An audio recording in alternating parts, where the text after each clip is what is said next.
முதல் வாசகம். தாவீது முழு உள்ளத்தோடு ஆண்டவரை புகழ்ந்தார். தம்மை படைத்தவர் மீது அன்பு செலுத்தினார். சீராக்கின் ஞான நூலிலிருந்து வாசகம். அதிகாரம் 47 இறைவசனங்கள் 2 முதல் 11 முடிய. நல்லுறவு பழியிலிருந்து கொழுப்பு பிரிக்கப்படுவது போல் இஸ்ரேல் மக்களிடமிருந்து தாவீது தெரிந்து கொள்ளப்பட்டார். வெள்ளாடுகளுடன் விளையாடுவது போல சிங்கங்களுடன் விளையாடினார். செம்மறி ஆடுகளுடன் விளையாடுவது போல கரடிகளுடன் விளையாடினார்.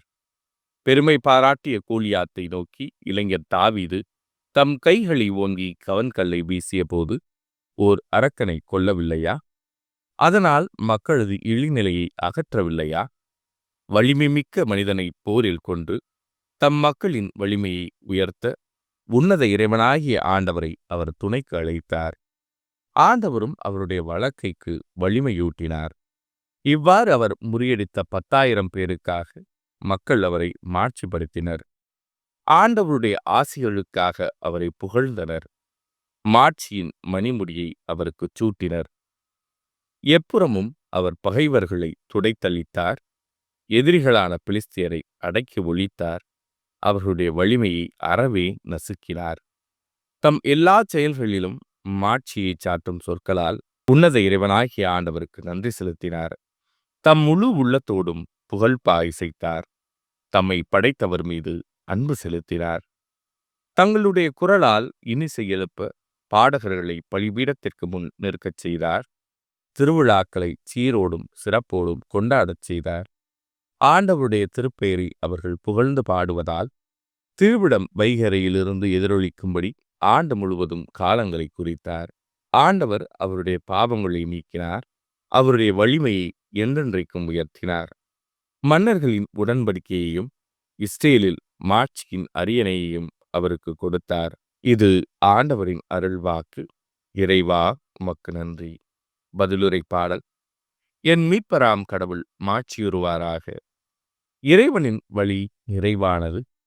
ஆண்டவரின் வாக்கு நம்பத்தக்கது. அவரிடம் அடைக்கலம் புகும் அனைவருக்கும் அவரே கேடயமாய் இருக்கின்றார். என் மீட்பராம் கடவுள் மாட்சியுறுவாராக. ஆண்டவர் உண்மையாகவே வாழ்கின்றார். என் கற்பாரையாம் அவர் போற்றப் பெறுவாராக. என் மீட்பராம் கடவுள் மாட்சியுறுவாராக. என் மீட்பராம் கடவுள் மாட்சியுறுவாராக. ஆகவே பிற இனத்தாரிடையே உம்மை போற்றுவேன். உம் பெயருக்கு புகழ் மாலை சாற்றுவேன். என் மீட்பராம் கடவுள் மாட்சியுறுவாராக.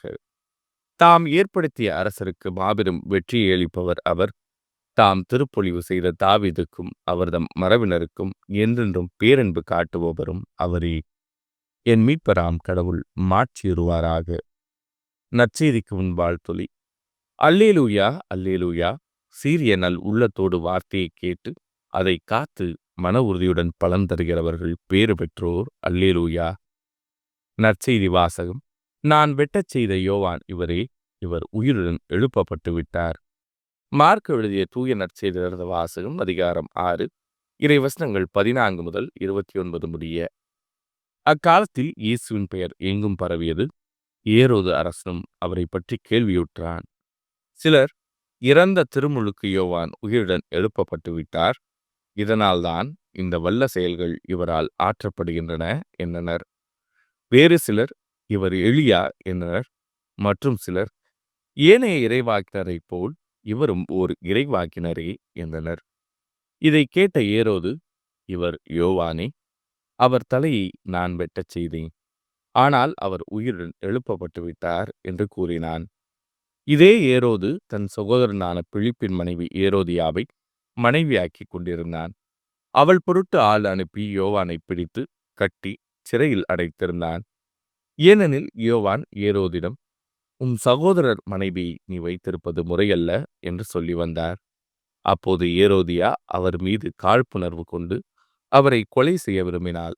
ஆனால் அவளால் இயலவில்லை. ஏனெனில் யோவான் நேர்மையும் தூய்மையும் உள்ளவர் என்பதை ஏரோது அறிந்து அஞ்சி அவருக்கு பாதுகாப்பு அளித்து வந்தான். அவர் சொல்லை கேட்டு மிக குழப்பமுற்ற போதிலும் அவருக்கு மனமுவந்து செவிசாய்த்தான். ஒரு நாள் ஏரோதியாவுக்கு நல்ல வாய்ப்பு ஒன்று கிடைத்தது. ஏரோது தன் பிறந்த நாளில் அரசவையினருக்கும் 1000 தலைவர்களுக்கும் கலிலேய முதன்மை குடிமக்களுக்கும் ஒரு விருந்து படைத்தான். அப்போது ஏரோதியாவின் மகள் உள்ளே வந்து நடனமாடி ஏரோதையும் விருந்தினரையும் அகமகிழச் செய்தாள். அரசன் அச்சிறுமியிடம், "உனக்கு என்ன வேண்டுமானாலும் கேள், தருகிறேன்" என்றான். "நீ என்னிடம் எது கேட்டாலும், ஏன் என் அரசில் பாதியையே கேட்டாலும் உனக்கு தருகிறேன்" என்றும் ஆணையிட்டுக் கூறினார். அவள் வெளியே சென்று, "நான் என்ன கேட்கலாம்?" என்று தன் தாயை வினவினாள். அவள், "திருமுழுக்கு யோவானின் தலையை கீழ்" என்றாள்.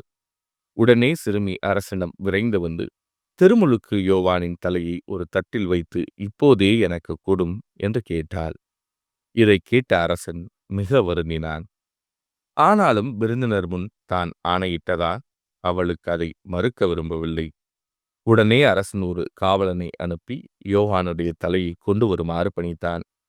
அவன் சென்று சிறையில் அவருடைய தலையை வெட்டி அதை ஒரு தட்டில் கொண்டு வந்து அச்சிறுமியிடம் கொடுக்க, அவளும் அதை தன் தாயிடம் கொடுத்தாள். இதை கேள்வியுற்ற யோவானுடைய சீடர்கள் வந்து அவருடைய உடலை எடுத்துச் சென்று ஒரு கல்லறையில் வைத்தார்கள். இது ஆண்டவரின் அருள்வாக்கு. கிறிஸ்துவே உமக்கு புகழ்.